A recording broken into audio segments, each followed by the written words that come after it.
जितने आस्था चैनल पर कथा सुन रहे हो, जितने फेसबुक और यूट्यूब पर सुन रहे हो, बहुत सावधानी से सुनना। 2 बार पशुपति व्रत कर लिए आपने, ये कर लिया आपने, प्रदोष कर लिया आपने, सोमवार कर लिया आपने, सारे अनुष्ठान कर लिए, बहुत सारे उपाय भी करे, तो बहुत चिंता लगी रहती हो, लक्ष्मी से जुड़ी हुई, व्यापार से जुड़ी हुई, पैसा आ ही नहीं लिया, बहुत मेहनत कर रहे हो, बाबा से निवेदन तो करो, क्यों भटक रहे? अगर शंकर के मंदिर में जल चढ़ाया जाए तो नारी का अखंड सौभाग्य होता है। महाराज शंकर भोलेनाथ ओघड़दानी की कथा कर रही है, व्रत कार्तिक महत्तम कहता है। कार्तिक के महीने में सबसे बड़ा अगर व्रत का कोई नियम है तो केवल एक नियम सबसे बड़ा है, सुबह ब्रह्म मुहूर्त स्नान करना, और दूसरा दीप लगाना, दिया प्रज्वलित करना, दीपक लगाना। दीप दान से बड़ा कार्तिक के महीने में कोई दान का वर्णन नहीं है जितना दीप दान का वर्णन कार्तिक महीने।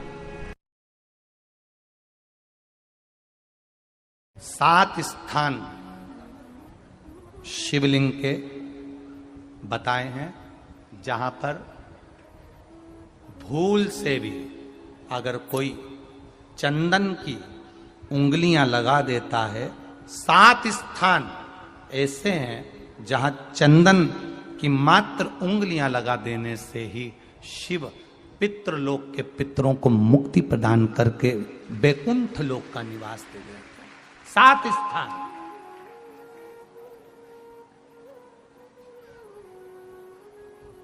और वो 7 स्थान जो चंदन के बताए गए हैं, पहला भगवान देवाधिदेव महादेव के शिवलिंग पर चंदन का लेपन। समझ लेना जरा बहुत अच्छे से। आपको लगता है स्वप्न में कोई मुर्दे दिख रहे हैं, या कोई जल रहा है, या कोई मर रहा है, या कोई चला गया है, ऐसा भय लगता है। बच्चों को मानी भेजूंगी ऐसा हो जाएगा, पति को मानी भेजूंगी ऐसा हो जाएगा, कोई हमारे कोई गलत तो नहीं कर रहा है, आपको लगता है। 7 स्थान चंदन के बताएं महाराज। पहला शिवलिंग, दूसरा जहां गणेश जी का स्थान है, मालूम है ना सबको, जम के बोलो जरा, मालूम है ना सबको, जहां गणेश जी का स्थान है वहां अलग से गणेश जी बैठे, वहां नहीं। शिवलिंग में जलाधारी के ठीक सामने राइट में गणेश, लेफ्ट में कार्तिकेय, बीच में अशोक सुंदरी। तो पहला चंदन बाबा के शिवलिंग पर, दूसरा गणेश जी पर चंदन की उंगली, तीसरा षडानंद कार्तिकेय पर चंदन की उंगली, चौथा अशोक सुंदरी पर चंदन की उंगली, 5वां जलाधारी पर चंदन की उंगली, छठा जो शिवलिंग का जल बह रहा है इसके ठीक विपरीत की ओर चंदन की उंगली, और 7वां चंदन नंदी के मस्तक के ऊपर जो 2 सींग लगे रहते हैं उस पर चंदन की उंगली। ये कब लगाई जाती है? या तो अमावस्या के दिन आपको लगता है कि हमारे पूर्वजों का उद्धार नहीं हुआ, हमारे पूर्वजों का कल्याण नहीं हुआ, कहीं अधोगति में कोई चला गया है, उसका बस एक बार, रोज नहीं जरूरत है, प्रतिदिन जरूरत ही नहीं, महीने में एक बार अगर अमावस्या के दिन भी आपने चंदन के थोड़ा सा चंदन अगर मेरे देवाधिदेव महादेव को 7 स्थान पर समर्पित किया है। अशोक यहाँ पर वर्णन कर रही है, मैना, धन्य और कला की कथा कर रही है। तीनों ने सनकादि ऋषियों से मांगा। चंदन भगवान को अति प्रिय होता है, और चंदन ही एक ऐसा होता है जो पितरों को भी प्रिय होता है, जिसका स्पर्श मात्र लगने से पूर्वजों का कल्याण हो जाता है। वो एक सुंदर पीपल का कोमल पत्ता, कोमल पत्ता मतलब एकदम, एक तो पीपल का होता है कड़ला पत्ता, एकदम कड़क हो जाता है, और एकदम होता है कोमल पत्ता। उस पीपल के कोमल पत्ते पर जो वो चंदन होता है, उस चंदन को घिसकर उस चंदन को उस पत्ते पर रख ले, और महाराज उस पत्ते को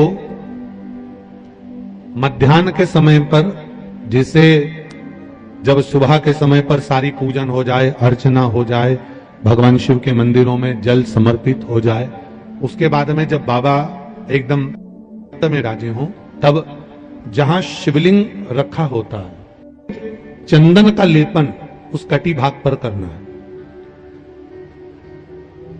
जो उंगलियां लगी रहेगी उसी को अशोक सुंदरी वाली जगह पर स्पर्श करना है। और अशोक सुंदरी वाली जगह पर स्पर्श कर कर कुछ देर तक चंदन लगे रहने देना है। उसके बाद में उस चंदन को वापस निकाल कर लेकर आना है। कटी भाग पर जो लगाया गया है उसको भी निकाल कर वापिस लेकर आना है। फिर बाबा का स्नान नहीं कराना है, केवल चंदन लेकर आना है। उसी पीपल के पत्ते पर रखकर एक डिब्बी में उस चंदन को आप रख लीजिए। कुछ दिन जिसकी नेत्र ज्योति कमजोर है, चश्मा लग रहा हो, श्रवण शक्ति कमजोर हो, सुनाई कम दे रहा हो, उसके कंठ से इस ठोड़ी तक वो चंदन का तिलक लगाना प्रारंभ कर दीजिए और नेत्रों के नीचे थोड़ा सा वो चंदन लगाना प्रारंभ कर दीजिए। लगभग 20 से 22 दिन तक आप उसका प्रयोग करिए और एक रुद्राक्ष का जल शिव को समर्पित कर कर उस जल का आचमन करना प्रारंभ कर लीजिए। लगभग 22 दिन लगेंगे। धीरे धीरे फिर जाकर डॉक्टर को जांच करा लेना, नेत्र की ज्योति बढ़ना प्रारंभ। श्री शिवाय नमस्तुभ्यम दर्शकों, हर हर महादेव। स्वागत है आपका अपने यूट्यूब चैनल में। दर्शकों, कल आपकी उदय तिथि के अनुसार अमावस्या है। अमावस्या के दिन यदि आप कार्तिक महीने में दीप दान करते हैं तो आपकी मनोकामना अवश्य पूरी होगी और आपके घर में सुख समृद्धि शांति बनी रहेगी। कुछ स्थानों पे कल दीपावली का पर्व भी मनाया जाएगा। ऐसे में आप 4 स्थानों पे दीप अवश्य प्रज्वलित करें। जो भी व्यक्ति अमावस्या के दिन जिनके घर में धन संपदा की कमी है, वो यदि अमावस्या पे प्रदोष काल में एक घी का दीप और साथ में एक सरसों का तेल का दीप पीपल के वृक्ष के नीचे प्रदोष काल में प्रज्वलित कर देते हैं, उनके घर में कभी संपदा की कमी नहीं आती है। 7 बजे के बाद ही आप दीप प्रज्वलित करिएगा अमावस्या के दिन। इस उपाय को आप किसी भी अमावस्या के दिन कर सकते हैं। 7 बजे से लेके रात्रि 9 बजे तक पीपल के वृक्ष में कुबेर का वास होता है। ऐसे में जो भी व्यक्ति अमावस्या के दिन दीप दान करते हैं उनके घर में कुबेर भंडार भर देते हैं। अमावस्या के दिन यदि आपको लगता है कि आपके घर में पितृदोष है तो आप इस छोटे से उपाय को जरूर करें। अपने घर से 1 लोटा जल लाल चंदन लेके जाएं। भगवान शंकर जी के शिवलिंग पे 1 लोटा जल समर्पित करके लाल चंदन की 7 बिंदी लगाना प्रारंभ करें। लाल चंदन की जब 7 बिंदी लगाएं तो सबसे पहले ध्यान रखें, पहली बिंदी आपको भगवान शंकर जी के शिवलिंग पे, दूसरी गणेश जी, तीसरी कार्तिकेय, चौथी देवी अशोक सुंदरी के स्थान पे, 5वीं शिवलिंग के पीछे भाग विपरीत दिशा में, 6वीं बिंदी जो ऊपर जलाधारी लगी होती है, यदि जलाधारी नहीं है तो उसका ध्यान करके शिवलिंग पे लगा दीजिएगा। 7वीं बिंदी जो नंदी जी का दोनों सींग होता है उस पे लगाना है। यदि आप यह 7 बिंदी लगा देते हैं लाल चंदन के तो आपके घर से पितृदोष दूर होगा। वीडियो अच्छी लगे तो लाइक जरूर करें, चैनल को सब्सक्राइब करें।